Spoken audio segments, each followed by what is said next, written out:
Jadi seperti itu teman-teman. Jadi kalau ada orang kesurupan kayak tadi membahas tentang al-misan segala macam, apa urusannya? Lah orang kafir itu di neraka kekal, tak ada kebaikan. Sedangkan di dalam Bible pun diterangkan seperti itu. Matius 10 ayat 34, kemudian Mazmur 62, Amsal 24, Yesaya 3, Yeremia 17, kemudian Yeremia 32, Yehezkiel 7. Semua manusia akan dibalas sesuai dengan perbuatan masing-masing. Bahkan kalau kita lihat di dalam Yohanes berapa itu teman-teman? Yohanes 5 nomor 29 ya. Akan dibangkitkan dan akan diupah sesuai dengan perbuatan masing-masing. Itu loh. Sia-sia orang Kristen belajar timbangan. Karena orang Kristen mati langsung neraka. Nah, langsung nggak ada lagi menghilang. Tinggal dulu minum kopi nggak ada. Langsung neraka. Waalaikumsalam. Ntar bang. Waalaikumsalam. Ntar dulu bang. Jangan dulu bang. Dipotong ya. Iya, jadi tidak ada itu Bang Handi. Silakan Bang Handi. Ya. Jadi kalau orang kafir itu otomatis satu tidak ada lagi timbangan. Karena kalau orang kafir ditimbang itu nanti timbangannya di neraka. Nah, timbangannya itu seperti besi panas, api membara.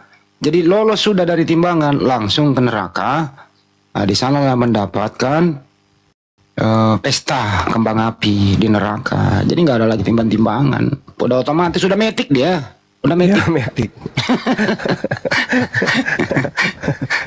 metik. metik. Allahu alam. Ya, silakan bang. Saya izin berkomentar. Ntar dulu bang. Kedua juga adalah bang Banyumas, tolong juga dijelaskan kepada mereka bahwa tentang hal goib itu kita diberi pengetahuannya sedikit, jangan observasi. Al-Isra 86 kan kita nggak boleh observasi hal-hal yang goib. Woi binatang, itu Maryam 71 mau ngapain? Maryam gitu Banyumas. Jadi kalau ada orang observasi goib gimana ini Banyumas? Bukan kan kita diberi pengetahuan sedikit tentang yang goib, gimana itu? Silakan. Ya itu aku bilang tadi, mereka itu adalah pengikut penulis kitab Wahyu. Itu temannya Luga. Terinspirasi dari ini Pulau Patmos. Ya. Masya Allah. Oke. Mantap. Pulau Patmos. Itu alumni Patmos ternyata itu. Alumni STT Pulau Patmos gitu. Ya betul sekali. Oke. Kadang-kadang Bang Handi juga pintar ternyata. Ya. Biasa kan sudah sembuh dari saya udah berobat. Bang Handi, Bang Zuma. Ya, lanjut. Boleh berkomentar? Silakan Bang. Iya. Kalau naik bang mau kesabaran dikit gitu loh, jangan terburu-buru. Abang mau apa? Terburu-buru bang, santai bang ya. Silakan bang. Saya berbicara, kalau tidak boleh saya mendengar dulu begitu. Ya, izin boleh? Ya. Bang Zuma. Silakan. Ya, terima kasih Bang Zuma atas semua paparan mengenai ayat-ayat Al-Quran yang menjadi pondasi iman kaum muslim. Ya, saya menghargai dan saya tidak tersinggung sama sekali dengan apa yang disampaikan oleh Bang Zuma dan juga dikuatkan oleh Bang Handi. Saya percaya bahwa para pendengar dari teman-teman muslim juga dikuatkan sehingga imannya dalam melakukan atau mengamalkan ajaran Nabi Baginda Muhammad dapat berlangsung dengan baik begitu. Saya adalah seorang pendeta. Iya. Jangan tanya si Zuma bang, tanya si. Enggak masalah. Diam dulu, saudara. Diam dulu. Izin ya. Saya tidak tersinggung sama sekali Bang Hunter atau siapapun. Ya, saudara-saudaraku. Saya tidak tersinggung sama sekali, tidak merasa bahwa iman kekristenan dizolimi begitu. Saya penganut iman kekristenan monoteis, Abang, yang percaya kepada Allah yang tunggal, Allah yang esa, Elohim Yahweh. Allah. Ternyata ada Kristen kok mengucapkan salam tadi ya. Allahnya bangsa Israel, ya. Allahnya Nabi Abraham, Ishak dan Yakub. Allahnya Ismail. Allah yang disembah oleh manusia, ciptaan. Allah yang mengutus putra tunggalnya, Tuhan dan Juru Selamat kami. Tuhan bagi orang-orang yang menganggap Yesus bukan Tuhan, Tuhan pun tidak masalah. Yesus disebut Tuhan, disebut Nabi, disebut Tuhan. Yesus tidak pernah tersinggung ya. dia mau disebut setan pun dia tidak tersinggung. Beliau tidak tersinggung sama sekali karena beliau rendah hati. Bang, abang ini bukan sisi ceramah bang, abang ya, mau apa? Enggak, saya mau ini saja, mau menjelaskan begini. Enggak perlu penjelasan, abang mau bertanya atau mau diskusi. Kita mau butuh penjelasan Anda loh. Pertanyaan begitu, penjelasan mengenai apa yang saya dengarkan tadi bahwa kaum Nasrani, kaum Kristen akan dibakar habis di neraka begitu.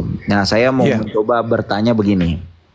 Kalau penjelasan saya berkata begini, bahwa hanya Allah yang kasih, yang rahmani, yang adil itu yang akan mengungkapkan benar atau tidak pernyataan Pak Zuma nanti di hari penghakiman, itu aja. Tapi pertanyaan saya begini, tolong jelaskan secara detail dan objektif kalau memang Bang Zuma ini adalah hamba Allah yang jujur, hamba Allah, hamba Tuhan, bukan hamba cuan.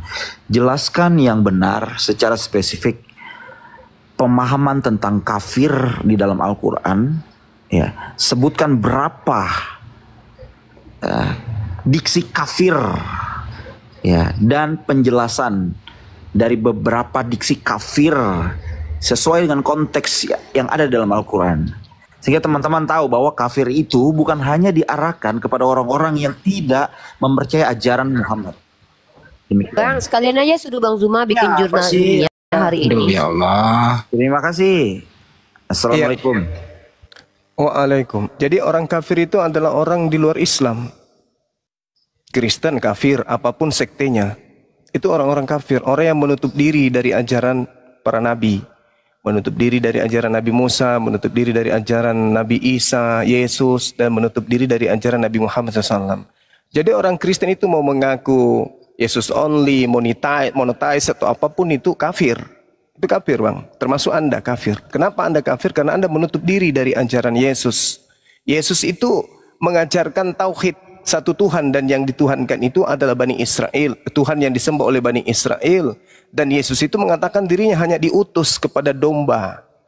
Domba itu Bani Israel. Anda bukan domba, Anda orang di luar Bani Israel. Jadi kalau ada orang di luar Bani Israel ngaku-ngaku sebagai pengikut Yesus untuk menuju kepada Tuhannya Musa, itu adalah serigala. Entah itu dia serigala buas, entah itu adalah serigala jinak. Yang pasti mereka itu bukan pengikut Yesus. Mereka itu adalah anti terhadap Yesus. Seperti itu bang. Karena Yesus mengatakan, aku diutus hanya kepada domba yang hilang dari umat Israel. Itu pengakuan Yesus. Dan itu tidak bisa dibantah. Kalau Anda mengaku pengikutnya dan Anda ternyata bukan Bani Israel, berarti Anda pendusta. Anda pembohong berarti. Seperti itu saudara. Jadi kafir itu adalah orang yang menutup diri dari ajaran para nabi, termasuk menutup diri terhadap ajaran Yesus. Ketika Yesus mengatakan diutus hanya kepada domba yang hilang dari umat Israel, Anda tidak terima ajaran Yesus itu, malah Anda mengikuti data-data tambahan-tambahan seperti di Matius 28, berarti Anda termasuk kafir. Apalagi kalau ditambah lagi makan babi, tidak bersunat, nah itu tambah kafir lagi. Apalagi mereka yang mempertuhankan anak Maria, oh semakin kafir lagi. Bang Zuma di remote. Bantu teman-teman ya. Jelas ya bang ya, kata kafir itu ya rujuk kepada orang yang menolak ajaran. Belum jelas. Ya kalau kognitif yang tidak mampu mencernanya nggak masalah. Kata kafir itu ditujuk. Bang Zuma sudah tegaskan gini loh bang. Sekalian aja Anda suruh Bang Zuma bikin jurnal ilmiah. Terus ada kan di sini orang kuliah aja disuruh membuat sebuah jurnal tuh nggak ada cerita dalam 1 menit 2 menit selesai. Ya, Bang Zuma menjelaskan mau konteksnya apapun ya kafir tetap orang yang tidak menerima ajaran dari nabi-nabi yang diutus oleh Allah Subhanahu wa taala, kafir. Oh, gitu ya. Itu jelas.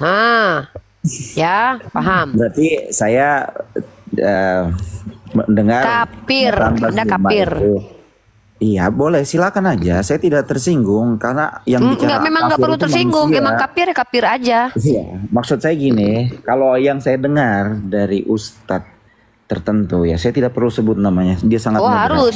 Kita tuh nggak suka gini ya. Kita nggak suka dapat informasi dari orang nggak jelas gini loh.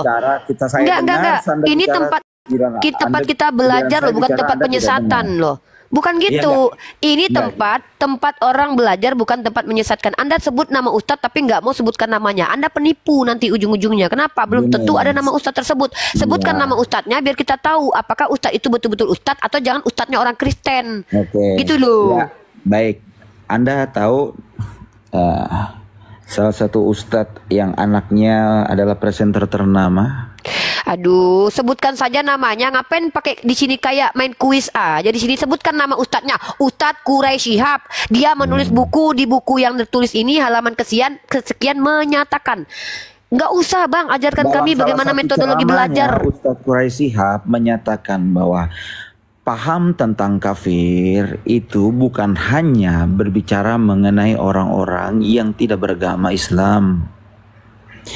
Ya, orang kafir dalam paham di Al-Quran secara holistik itu tidak hanya menunjuk satu agama, tapi orang-orang yang tidak melakukan kehendak Allah, termasuk orang yang beragama Islam, itu bisa disebut kafir. Iya, perbantahan antara Quraisy Shihab dengan Bang Zuma apa? Nah, saya kan tadi Tuh, silakan Bang Zuma, lanjut tuh. bahwa gini, Mbak Eoni, sabar ya. Anda ini nafsuan sekali ya, agresif. Kenafsuan jijik lihat orang yang sok-sok Nah, sama. akademis tapi nggak ngerti bagaimana Makanya, konteks saya atau kan konsep berkata atau metode begini. akademis. Saya tuh jijik, berkata Anda udah begini, tua, tadi bukan anak kecil saya berkata lagi. gini, belum jelas, Jadi Bang Zuma nggak udah usah gini ya. keluar. Orang Gini ya, tegas belum tentu belum- salah, belum tentu jahat. Karena orang lembut juga belum tentu baik. Banyak yang lembut tapi busuk seperti tokai. Iya, oke. Tai itu lembut tapi bau. Iya. Lanjut Bang Zuma. Begini, Bang Zuma belum selesai tadi, Mbak Eoni, Bang Zuma belum selesai menjelaskan. Tadi kan hanya diarahkan kepada kafir adalah orang-orang yang tidak bertakwa kepada nabi-nabinya. Ya, nabi-nabi yang diyakini oleh kaum muslim itu nabi-nabi yang ada di bangsa Israel. Sedangkan bangsa Israel termasuk orang Kristen tidak mengakui ada nabi di luar bangsa Israel. Dan memang tidak tertulis dari kitab perjanjian lama sampai perjanjian baru ada nabi di luar bangsa Israel. Kan begitu ya. Nah, kalau dikatakan saya Kalau orang Kristen nabinya siapa bang? Kalau Jesus only, maaf saya klarifikasi Bang Zuma. Di Kristen ada Saya nggak tidak nabinya? Kristen ini punya nabi nggak? Gini Bang Zuma, banyak nabi ya. Coba Banyak sekali. tunjukkan satu nabinya orang Kristen. Adam, ya dari Adam. Ya itu nabi kan kami percayai dong. Abraham, Nabi yang Ibrahim. diutus, nabi Itu yang nabi. diutus untuk Kristen itu siapa? Oh itu Siapa panjang, nabi Mas. yang Saya bisa diutus? jelaskan dari A sampai Z kalau dalam konteks perjanjian baru. Nabi Ya itu silakan. adalah Siapa nabinya perantara. orang Kristen? Oke, Siapa baik. nabinya Saya orang jelaskan. Kristen? Saya jelaskan ya dari definisi. Ini kan Mas tanya ya Bang Zuma, padahal saya belum selesai loh tadi mendengar penjelasan tentang Enggak, kafir. kalau pembual enggak usah pak. Enggak Hah? ngerti pun, dijelaskan pun enggak ngerti kalau pembual. Oh enggak, saya bukan pembual, saya hanya Pembual bang, pembual Dijawab kayak dulu, weh. iblis bang. Kayak iblis ketika datang ke Eden menggoda Adam dan Hawa itu. Manis mulutnya, lembut. Seperti abang ininya. enggak. Oke, Jadi saya jelaskan kami aja umat deh. Islam itu tidak termakan dengan kelembutan-kelembutan Nggak apa-apa, Kristen. Anda Orang-orang menghina gereja itu saya. kami tidak terpesona karena kenapa? Kafir itu bagian daripada setan. Setan itu menjerumuskan manusia dengan bisikan-bisikan okay, halus, Bang. Bang, That's okay. iblis itu menggoda dengan halus. Jadi Ya. kalau Anda berpura-pura bermanis-manis di sini itu tidak main bersama kami, Oh gitu, enggak, Bang. saya tidak berlalu halus. Karena gini Mas, dalam diskusi atau dialog lintas Enggak, masalahnya Anda itu berbicara kayak jualan obat. Anda mengatakan bahwa tidak ada nabi di luar Kristen. Seakan-akan Kristen itu bagian daripada Yahudi. Anda mimpinya terlalu kelamaan. Terlalu banyak kenyang makan uang jemaat. Tidak ada itu Kristen Yahudi, itu sama. Kristen itu adalah Abu Dasarah. Kristen itu adalah bidat yang dikutuk oleh orang Yahudi, bahkan dikutuk oleh Yesus. Kristen itu. Jadi jangan Anda seakan-akan lebih paham kekristenan karena Anda pendeta. Enggak, Anda masih di bawah. Ilmu Anda selama masih Anda pendeta, Anda masih di bawah saya. Anda harus maklum itu. Jadi kalau Anda berbicara mengenai kafir, kafir itu iblis. Apa kerjaan iblis itu? Istakbara wa kana minal kafirin. Iblis itu sombong. Siapapun manusia, kalau Anda mengatakan bukan hanya orang Kristen, umat Islam pun kalau dia sombong terhadap perintah Tuhannya, boleh dikategorikan itu, tapi bukan kafah. Mereka hanya terkategorikan sifat karena sombong, tetapi tidak kafah. Kenapa? Karena mereka masih mempunyai Allah, masih mengenabikan Rasulullah. Nah, kalau dia tidak melakukan salat, itu cuman ingkar. Ingkar bukan ingkar terhadap perintah, tetapi karena hanya malas, karena hanya godaan setan, mengikuti syahwat. Itu jangan diartikan kafir. Umat Islam ketika tidak salat kafir, umat Islam tidak pakai hijab kafir. Bukan begitu. Yang dimaksud kafir kafah itu ya Kristen yang tidak menerima perintah Tuhan. Sekarang kalau Kristen ditanya, atas perintah siapa kalian makan babi? Oke, baik, saya jelaskan dulu ya. Itu Mas. aja dulu. Ya, saya jelaskan secara singkat, jelas dan padat. Baik, ya. Oke. Pertama saya klarifikasi bahwa saya monoteis bukan Jesus only, tapi saya mempercayai Allah yang Esa, Allah yang tunggal Elohim Yahweh, Allah yang disembah Abraham, Ishak, Yakub, Allah yang mengutus Yesus Kristus sebagai Al-Masih, juru selamat manusia. Itu yang pertama. Jadi itu harus dipahami dulu. Jadi bukan Jesus only, bukan Allah Tritunggal, ya. Itu juga salah diartikan oleh banyak orang Kristen, khususnya Gereja Ras Utama. Tapi saya tidak mau membahas tentang itu. Itu yang pertama. Ya. Yang kedua, ya, kalau Anda bicara soal saya kafir atau saya pemahamannya lebih rendah daripada Anda, saya hanya mau beritahu Islam itu 700 tahun setelah Kristen dan 2100 tahun setelah umat Yahudi yang menerima Taurat di Gunung Horeb. Iya, kebodohan itu memang lebih dulu, makanya dengar dulu dong, jangan lagi kalau bicara. Kebodohan itu memang lebih dulu.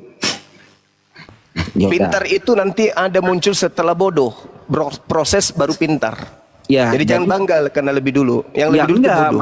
Makanya itu kalau anda menolak Yahudi berarti Anda juga bodoh. Saya tidak menolak Yahudi. Anda yang aneh. Anda yang aneh. Ketika kemudian Anda mengatakan Anda percaya kepada Tuhannya Yahudi. Tuhannya Yahudi di dalam kaitannya pengajaran Torah hanya memberikan Taurat perjanjian baru kepada Bani Israel dan Bani Yehuda. Anda di mana pada saat itu? Anda dalam kelompok mana? Islam di mana? Anda kelompok di mana? Kalau bicara gitu Islam di mana? Lah, Islam tidak di luar, tidak di dalam Yahudi.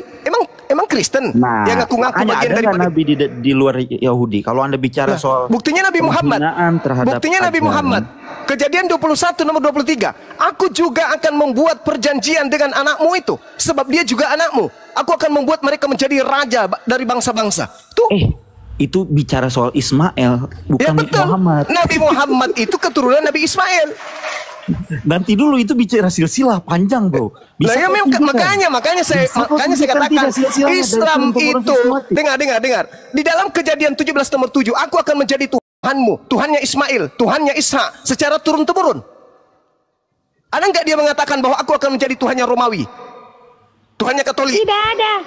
Tidak ada. Oke. Kalau Anda percaya kepada Tuhannya Yahudi, harusnya Anda tidak Kristen hari ini. Karena Tuhannya Yahudi tidak mengenal agama Kristen itu. Agama Kristen itu tidak dikenal. Itu agama buatan orang Romawi. Iya, nggak apa-apa Bagi. Sama dengan satu pertanyaan. Saya nanya pertanyaan satu kepada kau. Sebutkan satu nabi yang beragama Kristen.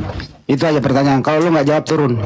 Sebutkan satu nabi yang beragama Kristen sama dengan agamamu. Itu aja pertanyaan saya. Izin ya Bang Juma ya. Nabi Paulus. Hanya itu satu-satunya. Enggak, suruh dia jawab. Kamu agama Kristen, tunjukkan satu nabi yang beragama Kristen. Baik, sabar. Saya buka ayatnya. Jangan sampai ayat, sebut nama dulu. Siapa nabi itu yang beragama Kristen? Spesifik kan Anda tanya nabi. Iya, sebutkan dulu namanya, baru pakai data. Siapa? Oke. Yang Kisah 13 nomor 1. Yang beragama? Beragama Kristen. Ya, Paulus bukan nabi ya. Itu nabi ya, inilah kau pendeta tapi bahlul. Makanya bilang ilmu itu minim. Oke, ini banyak. Tak ada pendeta yang pernah bicara itu cerdas, pintar mengetahui Bible. Kisah para pewarta 13 nomor 1. Saulus sebelum mengganti nama menjadi Paulus itu sudah nabi di Antioquia. Alamak. Malah, Anda salah besar. Paulus tidak pernah disebut nabi. Coba sebutkan dalilnya. Mana dikatakan? Kisah para wartawan 13 nomor 1. Coba Anda baca. Kisah berapa? 13. Yes. Oke, kisah 13 ayat 1. Nah, yaitu oke, kita baca ya.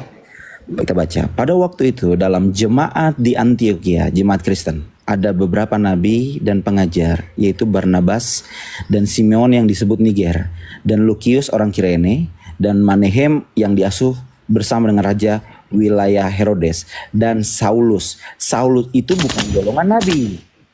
Anda itu harus pahami. Beberapa nabi. Itu Baca dulu ayat selanjutnya. Baca dulu ayat selanjutnya. Itu kitabmu. Itu kitabmu.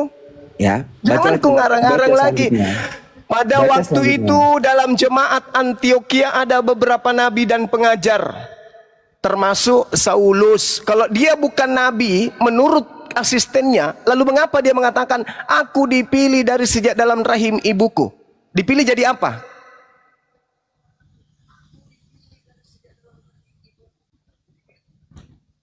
Paulus dipilih jadi apa? Ayo jawab. Pingsan. Macet. Pingsan. Saya dinonaktifkan, tidak bisa bicara. Dari tadi saya ngomong tanpa ada suara. Oke. Galatia pertama, ayat pertama. Dari Paulus seorang rasul, bukan karena manusia, juga bukan oleh seorang manusia, melainkan oleh Yesus Kristus dan Allah Bapa yang telah membangkitkan dia dari antara orang mati. Jadi dia bukan nabi. Kita buka lagi Roma. Kalau dia bukan nabi, lalu kisah para rasul 13 itu apa?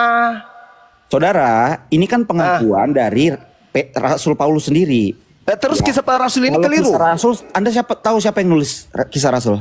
Itu asistennya Lukas, asistennya Paulus. Ya, asistennya Paulus. Paulus bukan? Bukan asistennya. Ya, makanya. Oh, berarti Lukas salah. Makanya berarti salah. Berarti Lukas salah. Ya, Lukas salah. Anda gini. Berarti Lukas salah. Karena sudah menuliskan Saulus gurunya ini sebagai nabi. Salah dia berarti. Itu yang pertama. Kalau Saulus ini bukan nabi, lalu 13 bukunya itu apa? Dari mana dia dapatkan bukunya itu? Saudara tadi mengatakan dia menerimanya bukan dari manusia. Yesus manusia. Baru saya ngomong. Silakan supaya nggak putus-putus. Silakan Bang Zuma. Sekarang Anda harus iakan bahwa Saulus itu nabi. Kenapa? Dia punya tulisan 13 buku yang menjadikan Anda menjadi Kristen.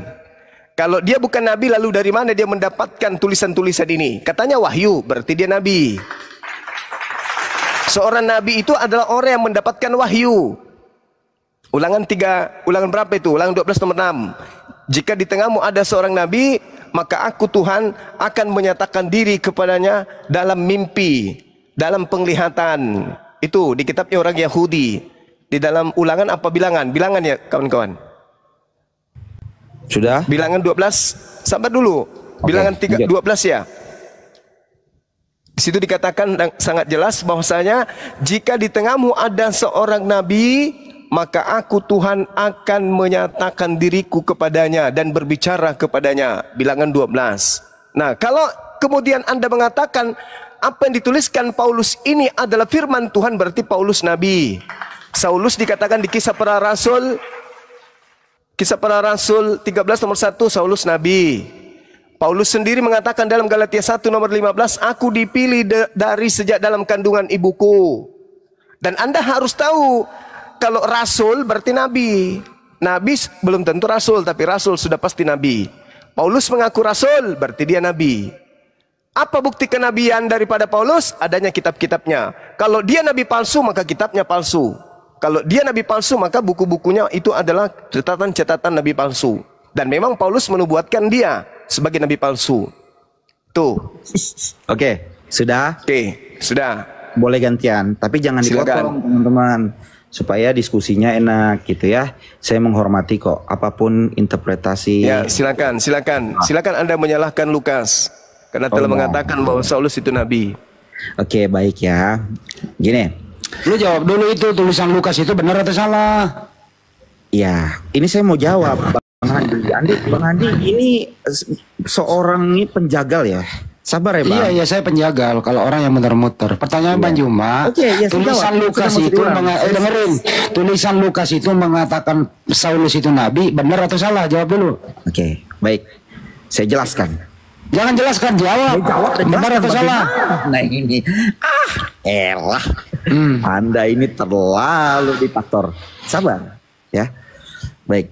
Begini, apakah Paulus itu adalah nabi? Ya, kita harus paham. Yang nulis ini kisah Rasul adalah Lukas. Ya, Lukas menjelaskan beberapa orang di sini. Yang pertama adalah Barnabas, Simeon, ya, kemudian Lukius, lalu Menahem, ya, dan Saulus. Jadi ada berapa oknum di situ? Ada 5 oknum, ya. Tetapi Paulus tidak pernah berkata bahwa dia mengakui bahwa dia adalah nabi. Karena nabi itu adalah perantara, nabi itu diutus. Pertanyaannya, tulisan Lukas itu benar atau salah? Loh, benar dong. Berarti Saulus nabi. Benar-benar ditulis. Tetapi begini, kalau Paulus gini dengar dulu Bang Handi. Sabar, Anda ini nafsuan sekali ya. Berapa istrimu? Ya sabar. Belum saya selesai. Punya istri, kamu nggak punya istri. Belum selesai ya, sabar ya. Saya masih muda, tenang aja. Laki-laki bebas. Ya. Nih, sabar. Saya jelaskan dulu ya. Ketika Lukas berkata 5 orang ini adalah nabi, maka Paulus atau Saulus, ya Saulus itu nama lamanya, dia harus mengkonfirmasi bahwa dia adalah seorang nabi. Ya, saya membaca kitab-kitab di dalam perjanjian baru atau surat-surat dalam perjanjian baru, tidak ada pengakuan Paulus adalah seorang nabi. Ya, khususnya dalam tulisan Paulus. Misalnya di dalam Roma 1, itu tulisan Paulus ya. Dari Paulus hamba Kristus Yesus yang dipanggil menjadi rasul. Jadi dia dipanggilnya menjadi rasul dan dikuduskan untuk memberitakan Injil Allah. Itu Roma. Kita buka lagi, masih banyak sekali. Misalnya hanya itu loh pertanyaannya. Lukas mengatakan Saulus itu nabi. Pertanyaannya, tulisan Lukas ini benar atau salah? Benar-benar ditulis Bang, makanya saya mau jawab. Ya benar ditulis, isinya benar atau salah? Kelas pendeta ya begini. Kelas pendeta ya begini. Kelas pendeta begini. Tolong dong, belum selesai ini. Kan begini, ini kan Anda juga menyetujui, saya menyetujui bahwa Alkitab ini ditulis oleh manusia yang diilhami Roh. Oke. Nah, nggak apa-apa ditertawakan juga nggak ada masalah. Iya, pertanyaannya. Jadi tulisan Lukas itu, dengerin, tulisan Lukas mengatakan Saulus itu nabi, benar atau salah? Terus ini saya jelas sekali. Tulisan Lukas mengatakan Saulus nabi, benar atau salah? Tulisan itu, jawab. Tulisan itu benar Bang. Nah, kalau begitu ya, udah jelas. Nabimu itu Paulus, udah selesai. Bukan. Belum selesai dong. Kan saya katakan bahwa Paulus harus mengkonfirmasi. Ini saya kok dinonaktifkan mulu? Tidak perlu mengkonfirmasi. Ya? Kenapa? Nah, Paulus harus konfirmasi dong. Karena kan. Oh nggak bisa. Anda ngarang itu ceritanya. Yang nulis Lukas. Karena nulis iya, tapi kan Paulus sendiri menulis Timotius. Di kitab Timotius sendiri, Lukas mengakui. Paulus mengakui. Hanya Lukas yang tinggal bersama dengan aku. Tuh, jemputlah Markus dan bawalah Markus ke sini karena pelayanannya penting bagiku. Itu di bagian mana? Itu di bagian mana saat banyak orang-orang yang meninggalkan Paulus? Ini Paulus mengatakan dia bersama dengan Lukas, berarti Lukas tahu persis tentang Paulus. Betul. Lah Anda sendiri siapa kok Anda mengatakan Paulus itu bukan nabi, sedangkan orang yang bersama dengan Paulus mengatakan gurunya itu adalah nabi. Ente siapa? Anda jangan murtad loh berkata Paulus nabi. Nabimu adalah Nabi Muhammad. Jangan gila kau, jangan kau gila. Dengar. Tidak sampai di situ, saudara. Tidak sampai di situ pendeta pembohong. Tidak berkata bohong. Dengar pendusta, penyesat, dengarkan. Yesus nantinya akan berkata, dengar, pendusta, dengar. Yesus sendiri nantinya akan berkata, waspadalah kepada nabi yang palsu. Paham kau? Nabi-nabi palsu. Ya ini nabi palsu yang menerima sebuah catatan ini kemudian didapatkan dari mana? Kalau bukan dia berkata Paulus nabi, saya aja nggak berkata Paulus nabi. Wah Anda nih kacau nih Anda. Dasar bahlul. Ini sedang saya menjelaskan Paulus itu nabi palsu, monyet. Dasar pendeta. Bisanya kemudian menipu. Kau pikir kau bisa menyesatkan di sini? Nggak bisa. Saya katakan Paulus nabi berdasarkan Lukas, kampret. Bukan berdasarkan iman saya, berdasarkan Lukas. Kau kok bahlul? Kau kejar perpuluhan, jangan bodohi orang. Ya, kau bodohi jemaatmu aja. Nggak ada bisa kau bodohi di sini. Jangan kau pakai tabiat iblis, bermanis-manis, berlembut-lembut. Nggak make bagi kami. Kalau udah Kristen bagi kami itu udah cap hitam, paham? Udah cap hitam itu. Wa ikhwanuhum yamudunahum fil ghayyi tsumma la yukhsirun. Itu sudah tamat kami. Wa kanal kafiru ala rabbih zahira. Udah tamat kami. Kafir itu saudaranya setan. Jadi kau bermanis-manis di sini selayaknya setan yang datang kepada Adam, selayaknya setan yang datang kepada Hawa, membisikkan dengan cara-cara halus lembut, nggak main dengan kami. Ya, paham itu. Jadi Paulus sendiri mengatakan dalam suratnya 2 Timotius 4 nomor 11, hanya Lukas yang tinggal bersama dengan aku. Berarti yang tahu tentang Paulus itu Lukas. Lukas mengatakan Paulus itu nabi. Datang pula kau mengatakan dia bukan nabi. Kenapa kau mengingkari Paulus itu bukan nabi? Kau mengingkari dia sebagai seorang nabi dan kau mengatakan dia bukan nabi? Karena kamu takut. Sebab Yesus menubuatkan Paulus sebagai nabi palsu. Kau takut kebongkar bahwa nabi palsu yang dimaksud dengan Yesus itu adalah Paulus, pendiri agamamu. Kamu takut ketahuan itu. Makanya titel Paulus sebagai nabi kau ingin hapus. Kau berusaha menghapusnya. Sebab yang dinubuatkan Yesus, datangnya nabi palsu itu adalah Paulus. Karena sejatinya Paulus itu adalah nabi, tapi plusu. Makanya ada yang dikatakan akal bulus. Karena akal bulus, akal licik. Dalam kelicikanku aku menjerat engkau dalam tipu daya. Tuh, akal bulus tuh. Jadi kau seorang pendeta malu mengakui Paulus itu nabi. Kenapa? Kapan-kapannya orang Kristen berani mengakui Paulus itu nabi, maka dia sama dengan meludah ke atas, ludahnya jatuh sendiri di wajahnya sendiri. Kenapa? Dengan demikian dia sudah mengakui bahwa nabi palsu itu adalah Paulus. Maka seorang pendeta pun harus berkuat-kuat mengatakan dan menolak Saulus disebut nabi. Meskipun Bible sendiri loh, orang yang terdekat yang menceritakan Saulus itu nabi loh. Masa sih paman? Yes. Baca di dalam Kisah Para Rasul 13 nomor 1, catatan penyelidikan yang dilakukan oleh seorang bernama Lukas. Dalam catatannya dia menuliskan kemudian Saulus itu adalah seorang nabi di Antioquia, dan murid-muridnya pertama kali disebut Kristen itu adalah muridnya si nabi Saulus ini. Jadi kalau hanya seorang pendeta berlembut-lembut tidak main sama kami, nggak main, ya, nggak main. Innal ladina kafaru yuqatiluna fi sabilit tagut.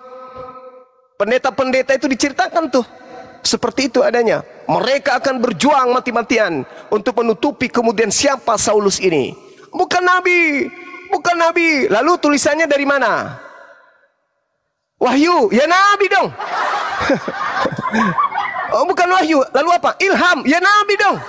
Karena di dalam Bilangan 12 nomor 6 yang disebut orang yang menerima wahyu, orang yang menerima ilham, orang yang mendapatkan tuntunan, orang yang mengaku mendapatkan penglihatan, orang yang mengaku didatangi kemudian Roh Kudus itu dan mendapatkan sebuah pengajaran, apalagi catatan-catatan buku, maka dia adalah seorang nabi berdasarkan Bilangan 12 nomor 6.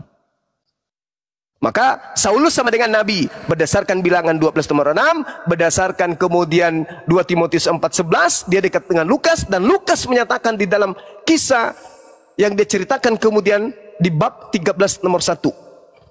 Dan dia sendiri mengakui dia dipilih dari sejak dalam rahim ibu. Bahkan kau berani membacakan tadi di Galatia bahwasanya bukan aku menerima Injil bukan dari manusia. Nah, lalu dari mana? Dari mana? Dari mana dia menerima Injil? Hayo. Dari mana? Karang sendiri? Nggak mungkin. Dia mengatakan dari Yesus, bukan dari manusia. Berarti dia nabi. Ketika Anda mengatakan Yesus itu Tuhan, dan sebagai Tuhan dia datang mewahyukan kepada Saulus atau Paulus, maka jelas dia adalah seorang nabi. Tuhan telah memberikan wahyu kepada Saulus. Berarti Saulus ini adalah nabinya Yesus. Paham ya? Nah, itu masalah besar. Masalah besar ketika Anda mengatakan, aku menerima Injil bukan dari manusia. Kalau dia menerima Injil bukan dari manusia, berarti Saulus terbukti tidak menerima Injil dari Yesus, sebab Yesus adalah manusia. Nah, siapakah gerangan makhluk yang mengaku Yesus yang datang memberikan Injil kepada Paulus ini? Ah, ini yang perlu dipahami oleh pendeta-pendeta. Siapa makhluk yang mengaku Yesus yang bukan manusia? Yesus anak Maria adalah manusia. Yesus yang datang kepada Paulus bukan manusia. Lalu kalau bukan manusia siapa? Silakan teman-teman, sambut dan dilanjutkan. Yang paling parah, Banyuma, pertanyaan sederhana diputar-putar gitu loh. Pendeta berkelit-kelit seperti itu. Padahal Lembaga Bible Indonesia bersikeras mengganti apostolos menjadi rasul.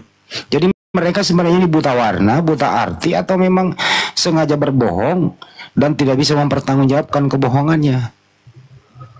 Apostolos sudah diganti menjadi rasul. Rasul itu pasti nabi, tapi mereka mengingkari Saulus adalah nabi, menghindari ya Saulus nabi palsu.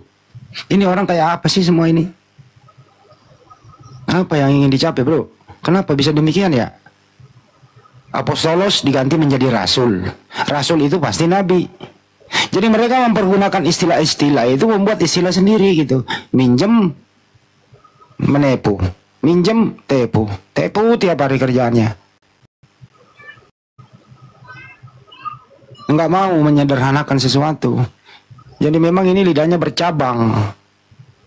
Lidahnya bercabang. Tapi di sini bukan tempatnya, bro. Kami injak lidah yang bercabang. Cara menginjaknya adalah ya pakai argumentasi, by data. Jualanmu itu lakunya di mana? Lakunya di dalam gereja, bukan di sini. Jadi lu naik tadi salah, mengucapkan salam. Teman-teman saya di bawah percaya lu muslim, keprenggang semua tadi dari awal, mengucapkan salam dengan lembut. Saya yang diomelin seperti saya ini, Bang Andi. Ya, gimana itu? Seperti iblis yang datang kepada ini Adam. Ya, berlembut gitu. Assalamualaikum warahmatullahi wabarakatuh. Waalaikumsalam warahmatullahi wabarakatuh. Jadi laporan Bang Juma sudah alhamdulillah semalam saudara kita Dewa Putu itu dibawa langsung tim dari Kohani dan kawan-kawan dipindah dari RSUD Plumbon Majalengka ke RSUD Bekasi. Sekarang perjalanan kurang lebih 5 jam, 4 jam lah. Ada teman-teman yang mau menjenguk silakan ke RSUD Bekasi, ruangan Seruni 602. Tim dari mereka mengucapkan terima kasih kepada API yang dipimpin langsung oleh Zulkifli Abbas. Gitu Banyuma laporannya. Iya, makasih Bang Handi. Assalamualaikum warahmatullahi wabarakatuh. Waalaikumsalam warahmatullahi wabarakatuh. Saudaraku Bang Goto. Ya. Sempat tadi terputus tadi ya. Mungkin saya bisa izin dulu ya, saya lanjut sedikit ya karena tidak selesai tadi itu ya. Silakan, ya, silakan. saya lanjut sedikit. Silakan. Oke, jadi begini. Nah, tadi kan di sebelah itu kita bertengkar ya dengan mahasiswa Kristen itu masalah Injil dan Al-Quran. Nah, jadi saya terpaksa mengangkat tema ini. Sebenarnya saya belum mau mengangkat ini, tapi ya saya angkat saja ya karena penghujatannya sudah terlalu jauh. Jadi begini, saya katakan begini, satu-satunya kitab suci, satu-satunya agama ya yang kitab sucinya pernah ditulis dibantu oleh bintang timur atau Lucifer atau iblis itu adalah Bible, Weda, Tripitaka, apalagi Al-Quran. Itu tidak pernah dibantu penulisannya oleh iblis. Begitu. Jadi satu-satunya agama ya yang Tuhannya itu direndahkan serendah mungkin, melebihi rendahnya manusia, itu adalah Bible itu sendiri. Lalu saya mengangkat coba satu sejarah ya, karena saya kaji ya, karena pihak TKKI katakan 6.577 kesalahan. Tapi kan dia tidak menjelaskan ya, dia tidak menjelaskan secara terperinci apa penyebab ini. Kita kan hanya mengetahui saja, tapi kita tidak menganalisa kenapa bisa sampai ada 6.577 kesalahan, kan seperti itu. Jadi saya coba mempelajari ini sejarahnya ya, termasuk saya menggunakan sedikit ilmu filologi untuk mempelajari ini.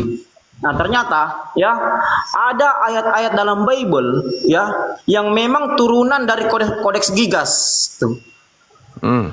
Ya, ada ayat-ayat, beberapa ayat di Bible memang turun dari kodeks Gigas ya. Jadi gini, kodeks Gigas ini yang seperti saya katakan tadi ya, satu-satunya agama yang kitab sucinya pernah ditulis atas bantuan iblis, Bible. Ya.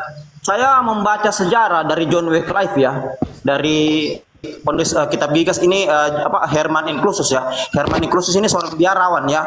Beliau ini seorang biarawan dari daerah Postlight ya, dari Bohemia, Ceko ya. Beliau ini dikena sanksi oleh gereja untuk menuliskan kitab suci Bible itu dalam satu malam. Tapi karena beliau merasa tidak sanggup, ya, akhirnya beliau menyerahkan dirinya, ya, yang menyerahkan dirinya kepada iblis. Yang ternyata kita telusuri ini ada di 1 Korintus 5 ayat 5. Ya, jadi ini turunan kodeks Gigas. Mengingat John Wycliffe ya sekitar 1279 itu menerbitkan ulang ya Bible ini di Basel pada saat itu, Jerman. Jadi Herman Inclusus khusus menulis Bible dalam satu malam, dan setelah diuji oleh ahli paleografi bahwa yang ditulis Herman Inclusus ini betul-betul adalah kodeks ya yang ditulis satu orang dan diperuntuk. Jadi tidak ada yang campur tangan. Coba pikir ya, kita secara logika, tidak mungkin ada yang bisa menulis Bible Perjanjian Lama dan Perjanjian Baru dalam waktu satu malam.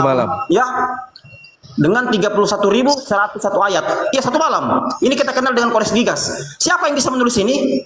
Ternyata Herman Inclusus seperti 1 Korintus 5 ayat 5 sudah menyerahkan dirinya kepada iblis dan minta bantuan iblis untuk menulis Bible ini. Jadi poinnya begini. Poinnya, dengan demikian berarti satu-satunya kitab suci yang ada di dunia yang pernah ditulis dengan bantuan iblis itu adalah Bible. Valid ya datanya ya. Bisa Anda cek di YouTube, ada yang pernah membongkar ya Kristen ini kodeks Gigas ya. Dan setelah saya pelajari panjang sejarahnya, memang ternyata banyak ajaran-ajaran ya yang memang dia dari pagan, itu dari pagan diteruskan ke ajaran satanik. Makanya saya pernah membahas ini sudah lama, berapa bulan lalu nih, tapi tidak ada satupun akademis Kristen yang berani. Kenapa juga mereka tidak berani laporkan saya? Karena memang mereka tahu juga sejarahnya ternyata tentang kodeks-kodeks ini. Gitu. Saya katakan, Bible itu kita mau uji dari ilmu pengetahuan apapun, dia akan dilabrak gitu.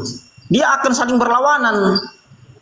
Kenapa? Karena memang ajaran-ajaran yang ada dalam Bible ya itu melawan ilmu pengetahuan, terutama ilmu pengetahuan Yahudi. Gitu. Nah, masalah kodeks Gigas ini ya ketika kita mengambil kesimpulan secara holistik, berarti sebelum masa Renaissance ya, orang-orang di zaman itu terutama di barat memang sudah terpengaruh dengan Bible yang kemasukan ajaran setan ini. Saya katakan tadi ya, ditulis ulang oleh John Wycliffe ya, yang akhirnya diterbitkan di Basel itu, lalu diteruskan lagi oleh John Huss, diteruskan lagi sampai ke William Tyndale. Bisa jadi kesalahan-kesalahan inilah yang membuat mereka mati digantung. Hanya ini tidak tertuang jelas sejarah secara eksplisit ya, karena banyak sekali tokoh-tokoh Protestan yang mati digantung oleh Katolik, disangka mereka bidat. Nah, sekarang pertanyaannya, ketika Bible Indonesia ya itu turunan dari Bible Barat, ini pasti ada kemungkinan turunan kodeks Gigas masuk ke dalam Bible.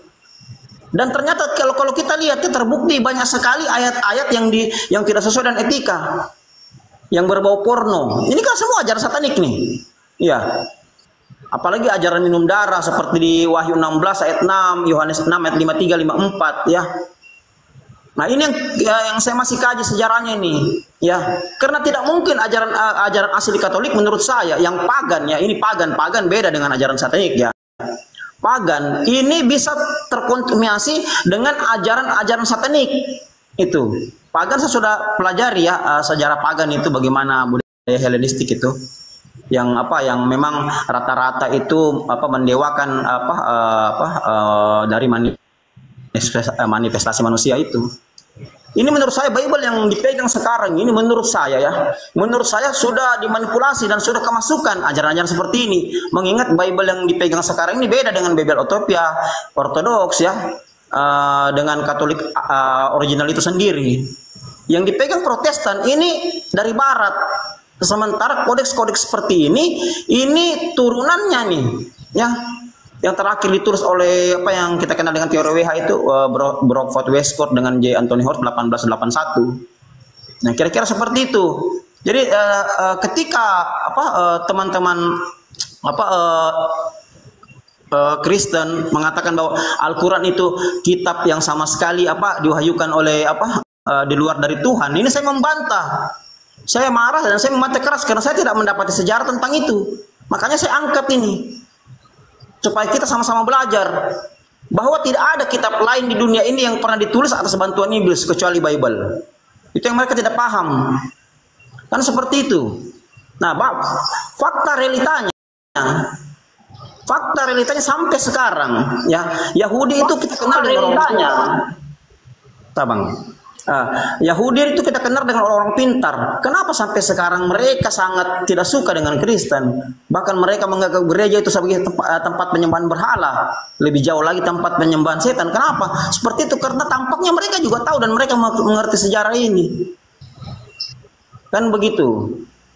Jadi mohon teman-teman Kristen jangan terlalu jauh menghujat nabi kaum muslim apalagi sampai kitabnya, karena kalau Anda tidak pelajari sendiri kitab suci Anda, sejarahnya. Baru Banteng Citaro kata Tumbang, belum kabupaten lain. Apa ini saya tidak bisa lanjut kalau ada yang bicara. Jadi tolong dipelajari dulu supaya jangan sampai menghujat Quran. Karena saya mau bilang begini ya.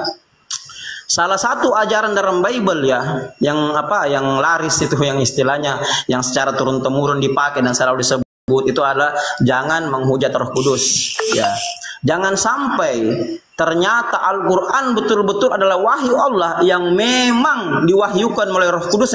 Dalam hal ini adalah Jibril itu sendiri, maka dosa Anda tidak terampuni. Karena menurut ajaran Kristen ya, dosa yang tidak terampuni adalah menghujat Roh Kudus. Jangan sampai ya pada akhirnya nanti Al-Quran betul-betul wahyu Allah, kalian rugi besar. Yang sering saya katakan sama mereka. Kan seperti itu. Nah, kalau saya katakan Bible memang kemasukan ajaran satanik, saya punya bukti sejarah dan saya punya data-datanya. Nah, begitu mungkin.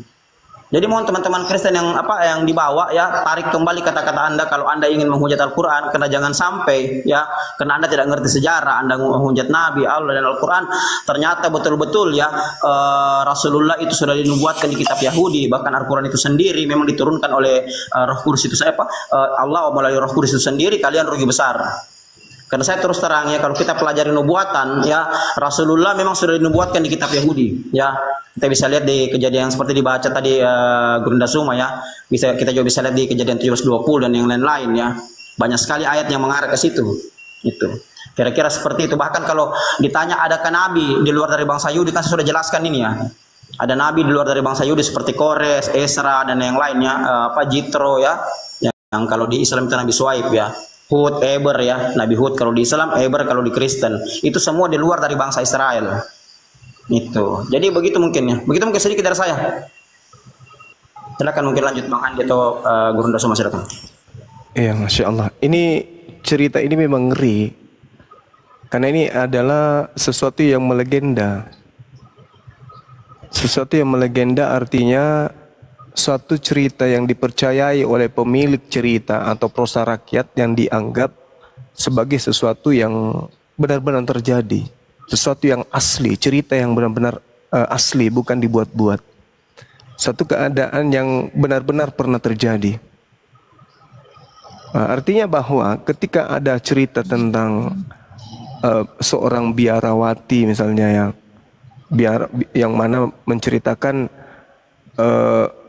adanya seorang yang kemudian dihukum, lalu kemudian dalam legenda itu diceritakan bagaimana seorang biarawan ini kemudian menulis, ketika dia dihukum kemudian menulis menulis Bible ini dalam satu malam, lalu kemudian dia tidak sanggup menyelesaikan.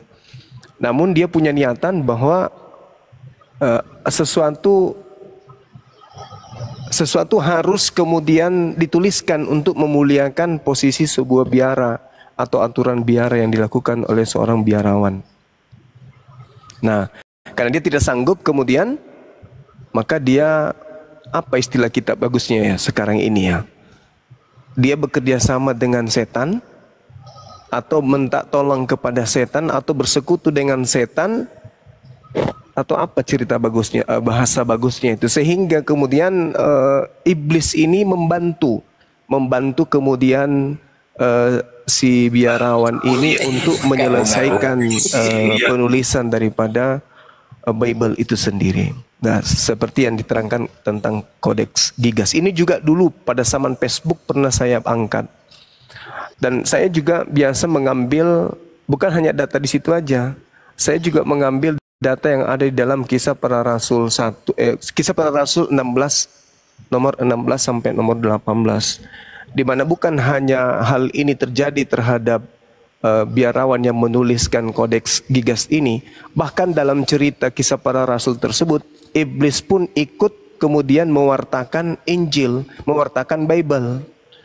Iblis ikut membantu mewartakan Bible ini melalui seruan-seruannya tentang Paulus.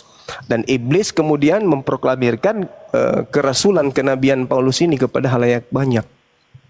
Nah, ini cerminannya. Dan yang menarik di sini dari pernyataan Bang Goto ini adalah ketika larangan atau istilahnya peringatan di dalam Bible, barang siapa menghujat anak itu tak apa, tapi menghujat Roh Kudus itu tidak akan ada keselamatan.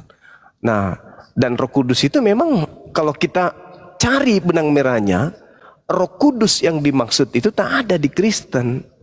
Roh Kudus yang dimaksud itu adanya di Islam. Saya pun menantang pendeta atau apapun itu untuk membuktikan bahwa Roh Kudus itu adanya di Al-Quran. Roh Kudus itu datangnya kepada Nabi Muhammad. Roh Kudus itu tidak datang kepada penulis-penulis Bible. Tadi saja seorang pendeta, dia menolak kalau Paulus itu nabi. Dia menolak kalau Paulus itu nabi. Sedangkan yang diminta oleh Yesus, baik itu di dalam Yohanes 14, Yohanes 16, yang diminta oleh Yesus itu datangnya seorang nabi yang membawa kebenaran. Seorang penghibur yang nantinya dikawal atau dibantu untuk menyampaikan firman oleh sosok Roh Kudus ini.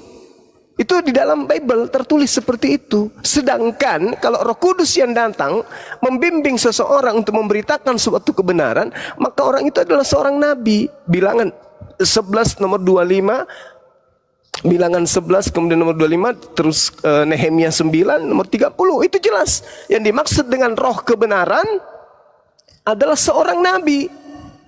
Berarti yang datang setelah Yesus itu nabi yang tidak berkata-kata dari dirinya sendiri, melainkan pemberitaan dari Roh Kudus. Nah, kalau Roh Kudus itu datangnya kepada Paulus, berarti Paulus ini nabi. Tapi ternyata yang datang kepada Paulus bukan Roh Kudus. Yang datang kepada Paulus itu adalah sosok makhluk yang bernama Yesus. Sedangkan Yesus bukan Roh Kudus. Yang datang setelah Yesus Roh Kudus. Yang datang kepada Paulus Yesus. Yang datang setelah Yesus Roh Kudus. Nah, yang datang kepada Nabi Muhammad adalah Roh Kudus. Qul nazzalahu Ruhul Kudus. Tuh, bukti tuh. Jadi apa yang disampaikan oleh Bang Goto itu adalah hal yang sangat luar biasa gitu loh. Itu sangat luar biasa. Kecuali ada seorang pendeta yang, oh Bang Suma, saya menjawab tantangan Anda untuk membahas tentang Roh Kudus. Mari kita buka lapak. Kita diskusikan itu. Siapa Roh Kudus ini dan kemana perginya setelah Yesus? Apakah ke Nabi Muhammad atau ke penulis Bible? Nah, itu penting supaya saudara-saudara Kristen ini ya berhenti untuk menghujat Al-Quran. Karena Al-Quran itu adalah ucapan-ucapan kalimatullah yang disampaikan oleh Roh Kudus kepada sang penghibur Nabi Muhammad.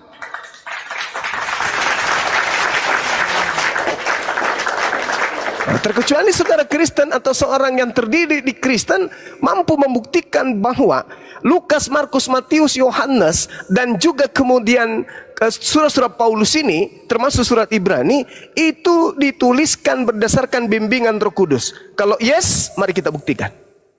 Mari kita buktikan. Jangan jadikan Al-Quran sebagai dasar pijakan uraian, tapi biar Bible.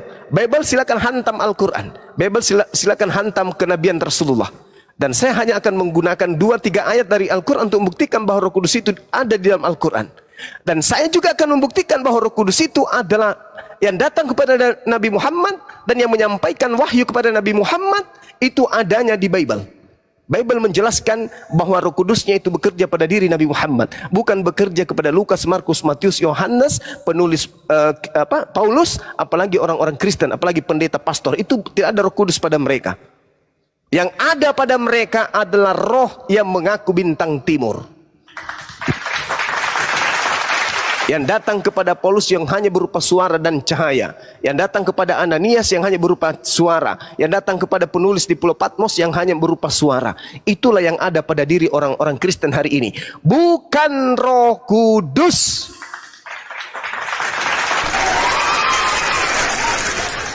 Dan saya minta kalau ada pendeta silakan, mari kita buka komal, kita diskusi sebentar malam, besok dan seterusnya. Silakan.